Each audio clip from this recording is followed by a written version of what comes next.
Boy X, page 204. 4 hours and 47 minutes until shutdown.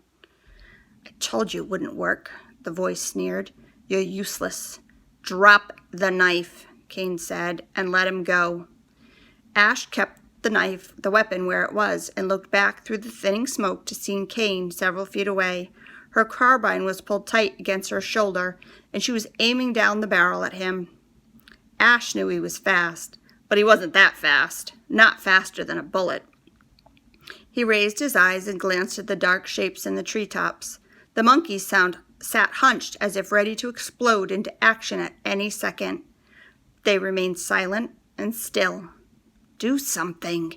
Ash willed them to move. He needed help, but there was no one to give it. Help me. He's thinking these things.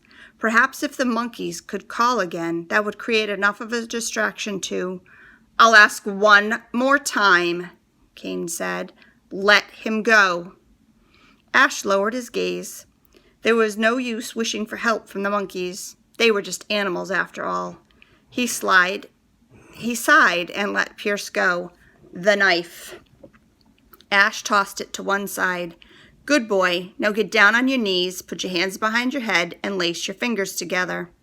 Ash did as he was told. Pierce got to his feet and came forward.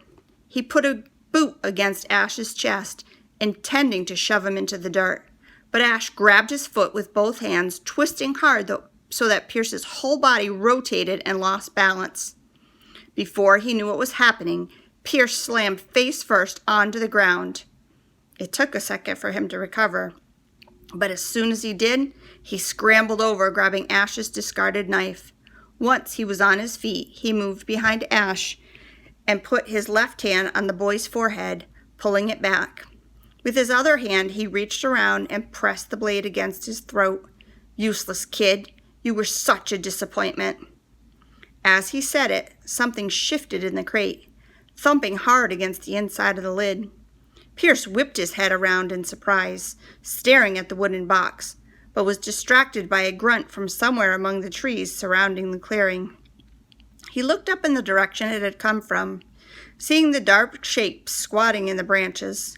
The largest of them came forward on its perch, so that its features were half visible. Shards of moonlight glowed on the glossy black fur. The streak of gray shone like silver. What are you looking at? Pierce snarled it.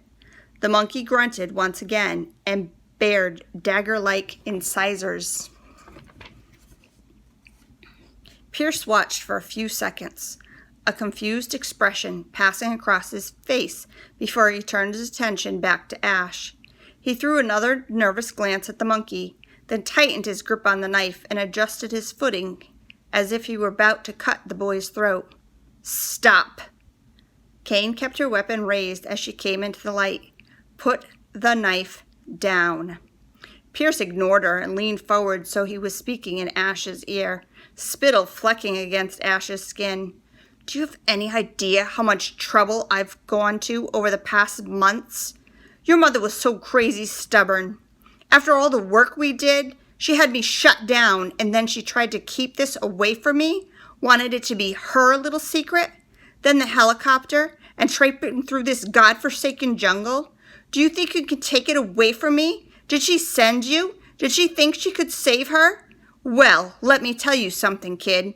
It's too late for that. If I thought she could be saved, I would have shot her there and then. No, she's going to have a slow and painful death locked in the lab. That's what she deserves, and that's what she'll get. Pierce, put it down, Kane repeated. I don't think they like it. What? Who? Pierce sounded incredulous. Them. Kane tipped her head toward the monkeys perched in the trees. Don't be ridiculous. What would they care what? He stopped mid-sentence. The other monkeys had come forward now. They leaned over the clearing, each of them baring their teeth in warning. A confused expression fell over Pierce's face as he scanned the troop of howlers. What are they doing? Why would they? He looked down at Ash, eyes watering. My God, he whispered. They're protecting you? It must have worked. In some strange way, our little secret worked. And there's something I didn't expect, a connection. The rest of you, weapons down. Cain gestured to her soldiers. No sudden movements. And Pierce, for God's sakes, will you lower your knife? Pierce stepped away and lowered the weapon, staring at Ash as if he were in some kind of trance. It worked! The shock of those two simple words was like a flare lighting up inside Ash's head. He turned and stared at Pierce as the veil of confusion was finally ripped away. It worked. With those words, everything finally began to make sense.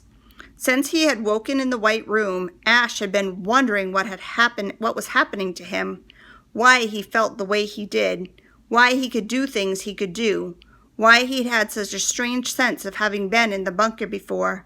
And now he was beginning to understand. It was because he had been in the bunker before. He had locked the terrible memories away, but seeing Pierce and hearing his voice was bringing them back. This was not the first time that Ash had been on Isla Negra. Ash stared into Pierce's eyes and remembered. The white house on the cliff is the boy's favorite place on the island, with its white walls and gold-trimmed windows.